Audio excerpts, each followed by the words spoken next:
Hello everybody, Zyle here, back with another natural gas not included episode. Going to be doing an update on how things are going. I just was working on some stuff and decided that it would be a good time to sort of stop and record an update video. We're just about to get the research rocket to launch up into space, so I figured I'd demonstrate quickly how it's coming about. So I've got pretty much a mental checklist for this one. So number one, we will not need an Atmos suit, so we'll click that off. Number two is for allowing access to the researcher and removing access, so when he comes back he waits to exit until I'm ready for him to go out. We have to set the destination, and as you can see, we've done a fair bit of exploration as far as my range can go. So as soon as I get the last little bit of research done for rad rockets, I'll have a better range and I can start unlocking the remaining areas. So where will we send him to research? We really don't have to send him anywhere too far. Maybe if I go here, I'll unlock a few more tiles. So we'll go here. Okay. Set crew. Destination set. Double check that the fuel is in. It is. Make sure the fuel line is purged, and it's just finishing purging. Turn off that access. I see the pilot has entered. Final check of this tells me the oxygen is fueled up. This tells me the water is fueled up. Checklist looks good. Begin launch, and he's on his way. And everything is looking okay, other than he's sleeping on the floor, but he'll figure that out soon enough. Rad pills, food, and the last thing is just to double check that his consumables include berry sludge, yep, and rad pills, yes. So he is on his way to do research.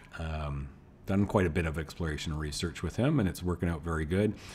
I did unlock the achievement for spend 10 cycles with 25 or higher morale, because he always has higher than that while he's in here. So that was good to knock that one out. Back on Soilola, just to show you what's happened. So this planet turned out very well.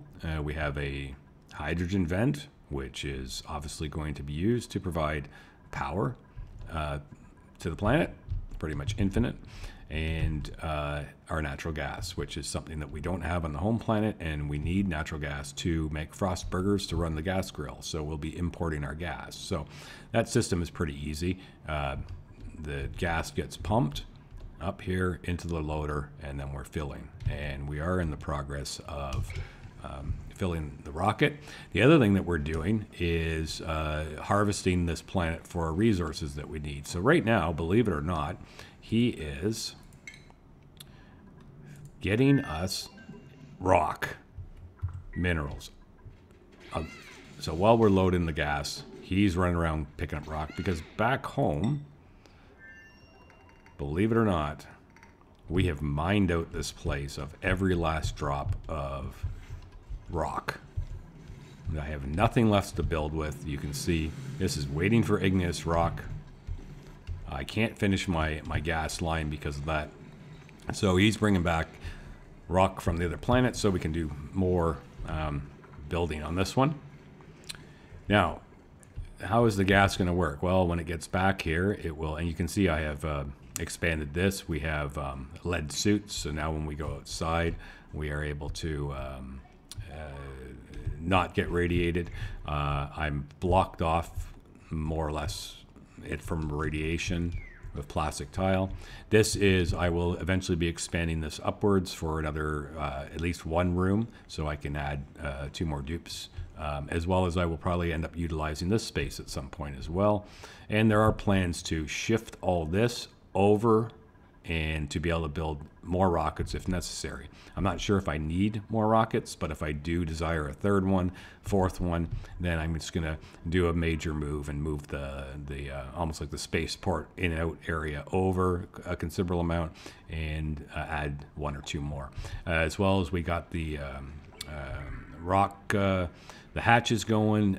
We need to get smooth hatches so we can do that achievement.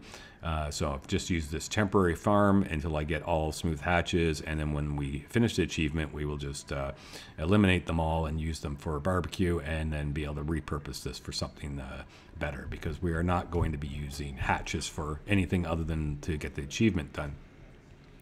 The other thing I'm going to do is once I start to move in this area, before I build the rooms, I am going to build 8 showers and an atmosuit checkpoint and 8 atmosuit docks, and then turn off all these showers. And then every single time that they get up in the morning to take a shower, they will run up here, use their atmosuits, and they will all take a shower, and that will count towards the achievement of doing one activity per day every dupe for 5 cycles in order to get that one done. So, and then I'll just remove all that. So I'll probably do a video where I show that while I'm utilizing it, so people can see exactly how it's done. How the gas going to work is, yes, it's going to land. He's going to bring back 11 tons of natural gas per trip, which is great. It's a lot. And then it'll be unloaded, and I'll finish that, of course. It'll be unloaded. It will come into this system, and this system will be for storage. And this is the storage system I have come up with, and it was quite tricky to figure the logic out. So right now, a lot of people might know this. You can build a steam engine or a rocket engine, and then you can add large gas or cargo or any cargo at all. You can even add batteries, but I added the large ones because they store 11 tons. Okay, so if you what's going on here? These guys sometimes get close to the edge. I need to add a few more farms for them so that they don't hit a point where they're almost. I've been meaning to do that for a while. It's always just once in a while they get a bad cycle where they suddenly are desperate for a little bit of food. I must be underproducing. Anyway, so that's why I keep animals around, so that it's very easy to simply say knock off 2 of those and then do some barbecue out of them, and then that'll get them through. But yeah, I need to add a few more for them, and then they'll be okay.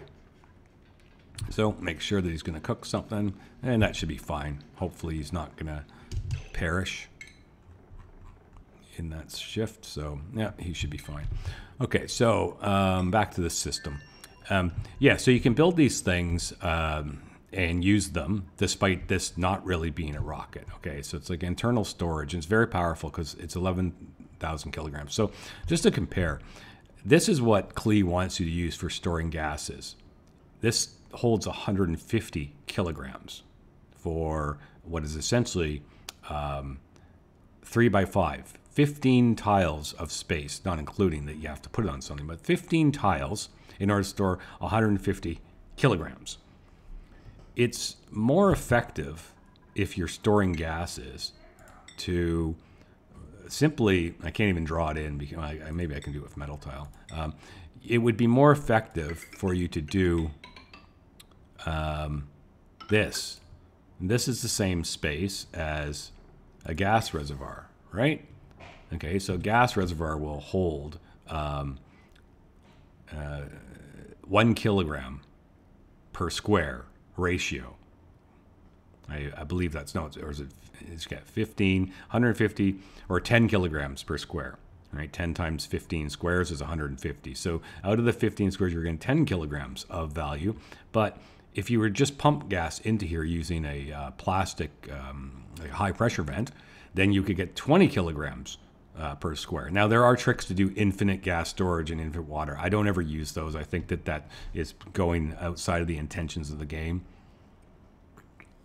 Some would say doing this is also outside the intention of the game, but there's using tools that are in the game until they decide to change it. But then there's using things that allow you to store infinite gas and water, which I just think is just pushing the wall a little too much.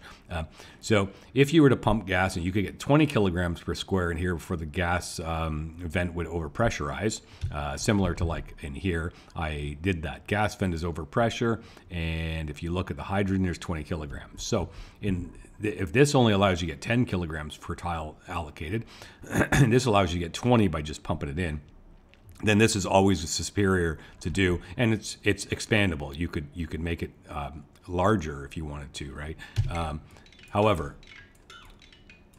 one of these bad boys takes a 5 by 5 and 25 tiles, and it can store 11 tons of gas, which is huge. It is just infinitely bigger than this system, or even just putting gas into a room, and it's controllable. It's contained, right? Now, the problem with this is that I experienced was the large gas storage for the rockets. No automation, because of course when they made them, they didn't expect people to use them for storing gases in a base. They're for a rocket, and you're supposed to fill them up, unload them. So without having any kind of automation, it makes it very difficult then to know if they are full or not full.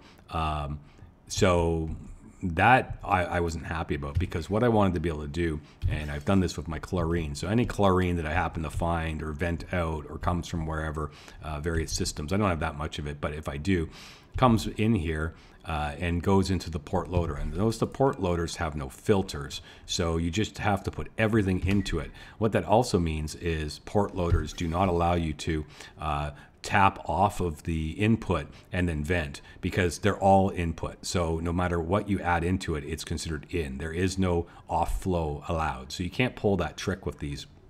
What it does mean is you can put into one single port loader, you can put 4 lines into a single one. Okay, so that, and it will then send the packets to whichever of these are set. So in this case, this one's set to chlorine. This one is going to be set to natural gas, because I'll be bringing back the first load. But again, with the chlorine, for example, if this system is full, if I've filled up that much chlorine, I'm at the point then when I'd like to just vent any extra I have. But if you were to do that, if you were to have it configured even with something like this, like first of all, if you went out the unloader, then all that's going to happen is, because again, the automation isn't going to allow you to know what's in here. So you would just end up putting it in and then venting it out right away, out into space. So that's not ideal, because my condition is, if these both are full, I want to vent it, right? So the system I came up with is like this. Here's the, so you know, the chlorine comes in, and then it is transferred from the port loader into the big tank. The big tank then is the unloader, is where a filter can be set. So the unloader set the chlorine. This one's the chlorine. And so then the unloader sends it up into this tank, and this tank slowly fills up. Once this tank becomes completely full, then it will skip it and it will vent out. So this line will also become full.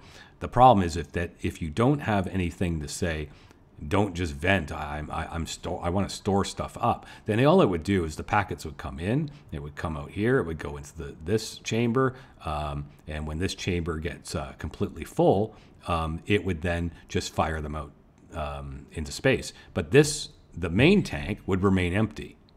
All right, this would be full, that's fine, but this would be empty. And so that doesn't achieve the purpose of filling this up, right? And the same with when I do natural gas. So the logic that I've used here is, by having on the vent, we check 2 things. First of all, we put a sensor, an element sensor on the gas line, all right? So chlorine's coming in, hits this element sensor. This element sensor is detecting for chlorine, and it is also set up so that it has a filter gate. So the filter gate is set to 10 seconds. So if it detects a packet here for 10 seconds, which will mean that your line has stopped moving, which means that you are full. Okay, if this packet sits here for 10 seconds, then it definitely means that your entire system is full. So that's the condition where then we want to check to see if we should send some out into space. Well, then on this thing, it has a logic gate. So we set it to high 100, low 99. And so what will happen is this will be telling the gate that it needs to send its packet out.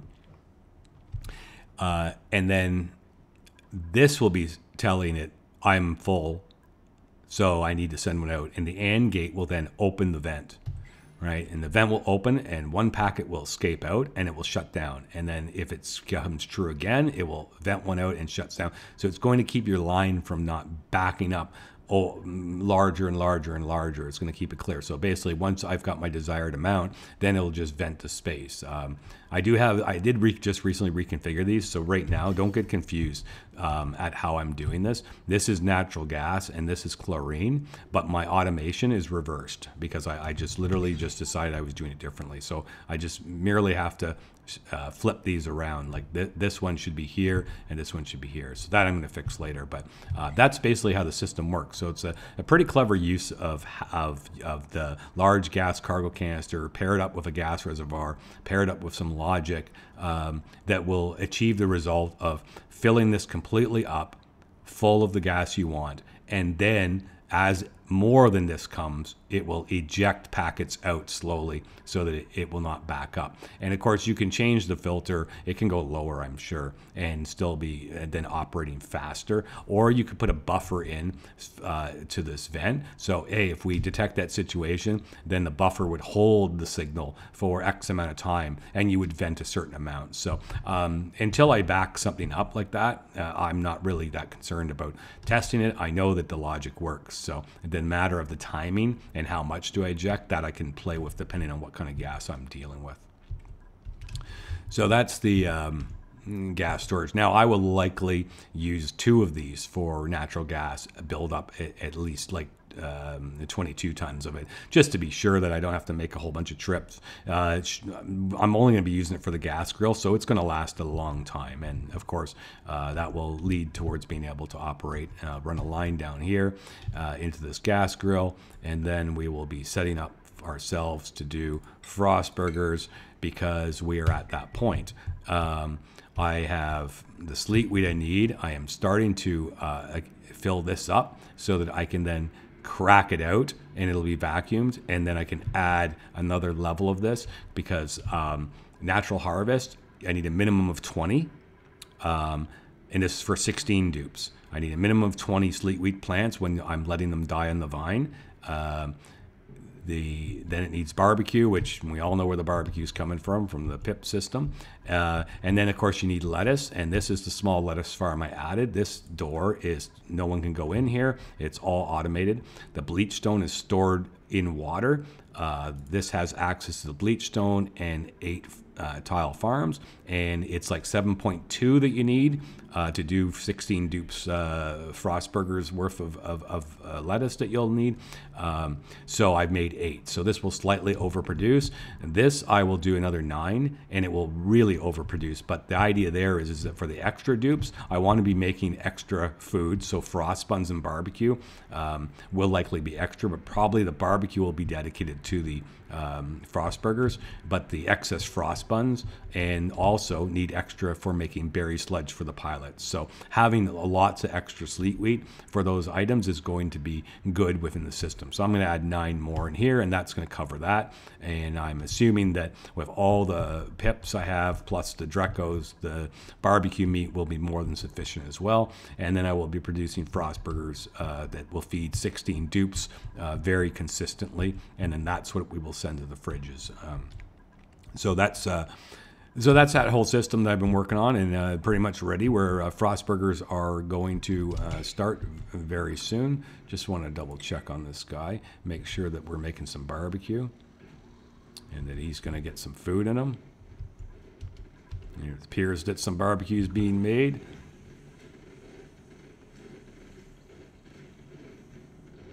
There we go. And the starvation's dilemma's over, and this will almost be ready. They still haven't built this yet. It's priority 9, but they'll get to it. When they get to it, they got other things to do. And we'll check back in on our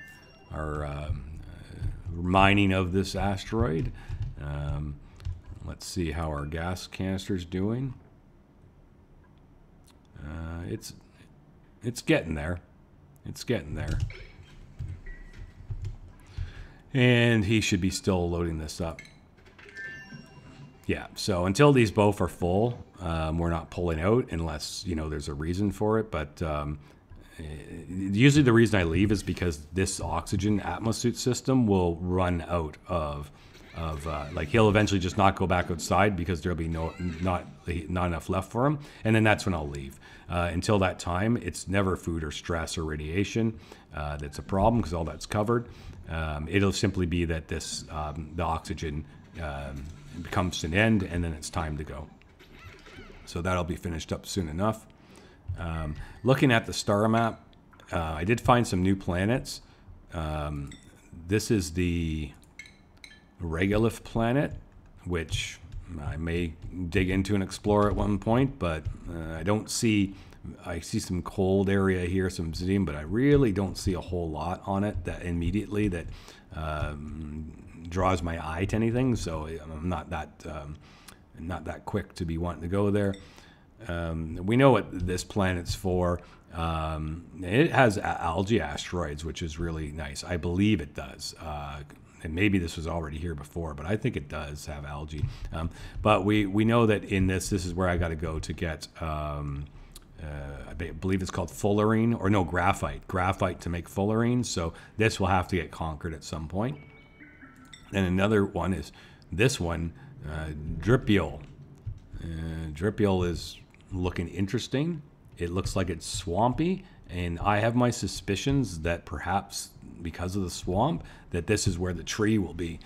The tree that you have to feed to get isoresin.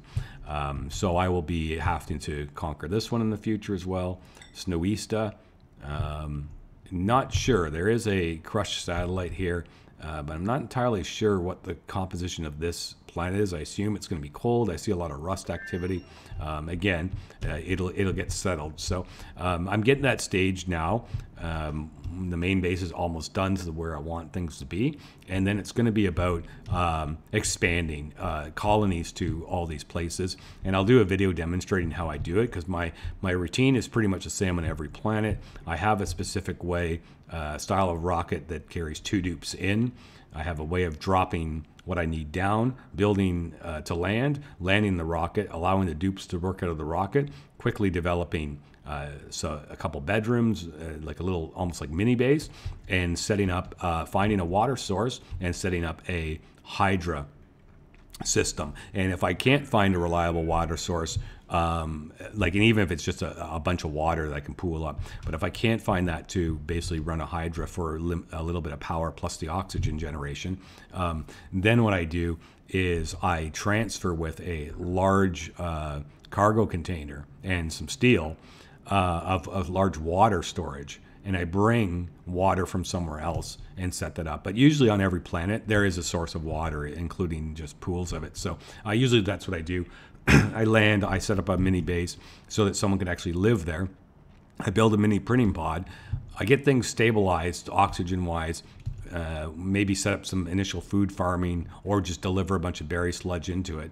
And then what I do is I will print a brand new dupe out of the mini pod, who will then live there and just start basically caretaking the place as their skills grow. Usually I design it for 2, so I'll take 2 dupes for each planet, and they just grow up on that planet like I did on the very first one, this reverse Celios one, where these 2 have lived here for a long time. But they're ready to graduate and move to the main base. Their skills are very high. I can utilize them. They're fast at doing stuff. So they need to transfer to the main base and start participating over there more, maybe as pilots for rockets and stuff. And then 2 new dupes need to move in here and do the basics of just maintaining this place. It doesn't take much. They do their farming, they make food, they eat it, and that's about it, and they're happy. And whatever resources I need out of here, I just have them send it over to the main base. So that's kind of what I do for every planet in order to colonize across the entire galaxy. So Snowiest to Dripazola and then Watila water we've talked about. So those are all the ones I've discovered. So I have not discovered the Mu one yet with confidence. Still a lot to explore. But yeah, I haven't found the Mu planet, which I want to. But hopefully when I get the rad engines online, I will be able to find that quite quickly and get the gassy Mu farms going as well. So last thing was about this area. There had been some comments about, the heat and keeping it cold and stuff. I'm still not sure what's going on exactly. This system, although this has some issues, I set this a little too aggressively. It shouldn't break anymore and probably be stable. It hasn't happened recently. It's keeping the water cold, and it's polluted water, which is not super coolant. Would rather that, but it's doing it because it's going in and checking, and if it needs to cool it, it does. And most of the time, as we can see, it's not cooling because the water's all cold enough, right? So that means not enough heat's getting absorbed out, because basically up here, we've got higher temperatures, and then the slower as we get down to the zone, we get more and more into the negative. So, but the purpose is being met where the bees, the beta hives are being kept cool, so they are active and everything runs. I have it set up where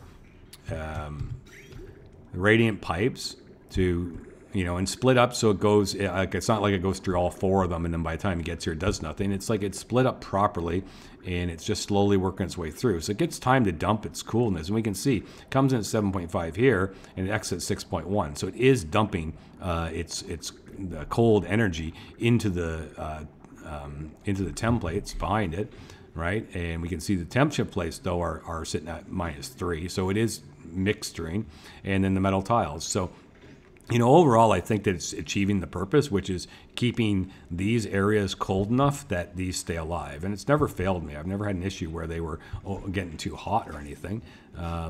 It's always negative around here. So again, I guess there might be better ways to do it, but I think if I really wanted to cool things this big of an area down, I would have to change some things around, because where is the heat coming from? It's not escaping through these tiles really. What it is the fact that this is a source of heat. This is a source of heat. This is a source of heat. I need this one in the hydrogen main area to pump my hydrogen out. I need this one in the hydrogen area as well to pump it into here. There's not really a way I can prevent that heat loss if I want to access the hydrogen the way I am. This pump's not doing anything, right? So these items, now this, yes, could probably be isolated, airlocked in. It doesn't need to be exposed. Overall, any heat that's being generated though or leaking through this whole system, it's more or less being countered by the cooling system. And like this has been set up. I mean, if anyone goes back, you'll see that it was, probably cycle 600 or something like that, even maybe earlier, that I built this. And this has never broken down or failed me. So again, I'm not concerned about it if it's working 100% as efficiently as it should. It's working to the level that I need it to be working. So thanks. So yeah, other than that, I think that pretty much covers the latest changes and everything that I have introduced and done, and the kind of the plans I have going forward. If you like the video, please consider hitting the like button. It would mean the world to me.